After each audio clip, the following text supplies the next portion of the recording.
A very unfamiliar team is going to be playing for the Buffalo Bills next year, not only for Buffalo Bills fans and fans of the NFL in general, but for the Buffalo Bills themselves. This is going to be the first year for Josh Allen where he's not going to have teammates Tre'Davious White and Jordan Poyer on the defense. Now, as much as that might not affect the offense in terms of who can produce for that team, that's going to be two leaders for that team who has seen this Buffalo Bills squad go from one of the, I don't want to say laughing stocks of the NFL, but one of the bottom of the division teams in the NFL, go from that to a team competing for AFC championships year in and year out. Not only the first year without Jordan Poyer and Tre'Davious White on the team for the Buffalo Bills, but they're going to be without very key players to not only this team last year, but for the past few years, who, like I said, has made this team a perennial AFC championship contender. Names like Gabe Davis, who left to go to Jacksonville, Leonard Floyd, who went to San Francisco, Mitch Morse, who also went to Jacksonville. Now, while those might not be the biggest names in the NFL, and honestly, guys like Gabe Davis over the last year or so probably has lost a lot of his fanfare, I guess is the way to say it, which I don't think is very reasonable. I just realized that Gabriel Davis just turned 25 years old, and he is already a guy who's been almost a 10 touchdown reception guy every single year of his career. And he's been a guy who's pretty consistently played in that role as the number 2 or number 3 option for an offense.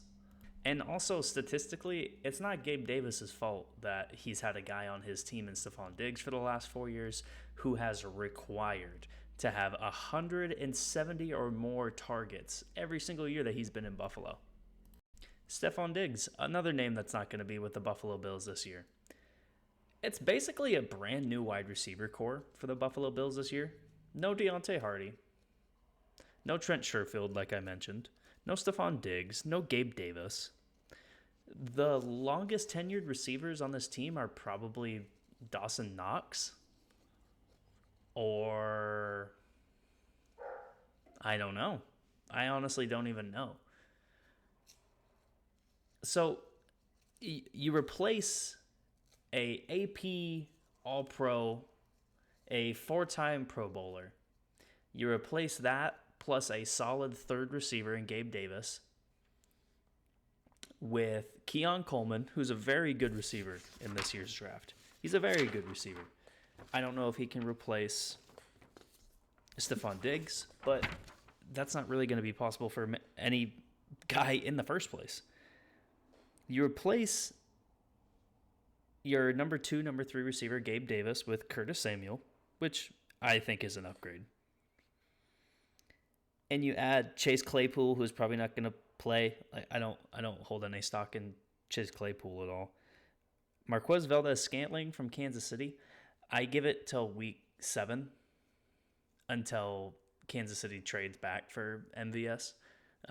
It just seems like it's going to be one of those things that happens. And they add up front with their team as well. They draft a center, Cedric Van Pangrange, in the 5th round from Georgia. You get Lyle Collins, who's going to compete for one of the starting tackle positions. And you find a serviceable replacement for a center who, again, has been playing with Josh Allen for a long time now. You replace Mitch Morse with Will Clapp from the LA Chargers, which I think that's a pretty good replacement. I also like Mike Edwards being on this team. I feel like I have liked watching Mike Edwards every single time I watch him play, and it always seems like whatever team he's on, they're competing for either Super Bowls or conference championships every year. So I think he's a winning player. I think a guy we're going to watch in this secondary for Buffalo who's going to stand out is Cole Bishop, the safety from BYU. Now, he's not going to be a guy I think is going to start day one and just be a guy locking down half of the field from the safety position and being, the prototypical safety. I don't think that's going to happen. What I do think is going to happen is he's going to play for this team, whether it's special teams or whether it's actually on the defense. He's going to figure out a way to contribute. And I'm excited to see if he can actually get some starting reps because I think he could develop into a pretty nice player in the NFL. Now, the schedule for the Buffalo Bills is not one that I would love to have to play. You have a 3-game stretch where you go to the Baltimore Ravens, the Houston Texans, and then the New York Jets, with 2 of those games being either Sunday or Monday night games. You go to Seattle in late October. You go to Indianapolis November 10th. And then you bookend your bye week with a Sunday primetime afternoon game that's going to be on everyone's TV against the Kansas City Chiefs.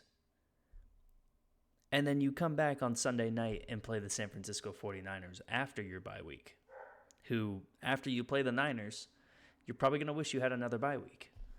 3 straight divisional games to end the year for the Buffalo Bills, 2 against the Patriots and 1 against the Jets. Possibly one team pushing for a playoff position with the New York Jets and a team in the Patriots. I am expecting anything to happen with that team this year.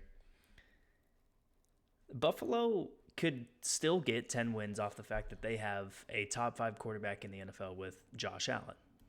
Now, Josh Allen has been a guy over the last 4 years of his career where he's been a top 10 quarterback in terms of passing attempts.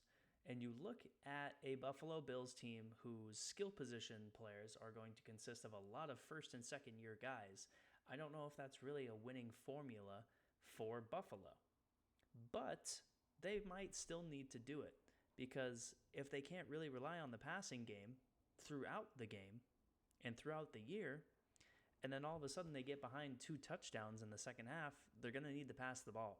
And if they can't do it, and if they play a team that can shut down every route that those guys can run and every pass that Josh Allen can throw, they're going to be in for a long year.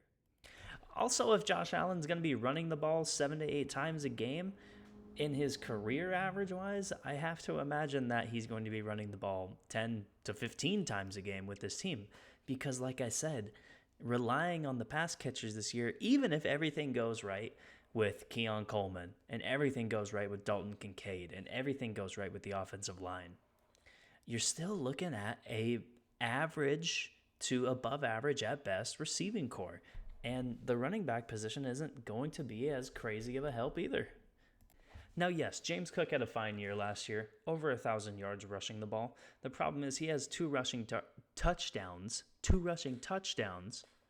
compared to Josh Allen's 15 last year. Of all the rushing touchdowns scored last year by the Bills, which was 22 of them, Josh Allen had 15 of them. Almost 75% of the team's rushing touchdowns. He also threw 29 passing touchdowns. So Josh Allen was responsible for 44 touchdowns last year.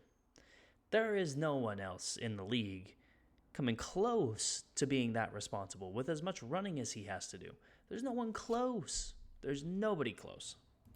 I talked about the Cleveland Browns a few days ago about how their defense, they hope they can consistently keep up with what their offense lacks. This is almost a complete opposite.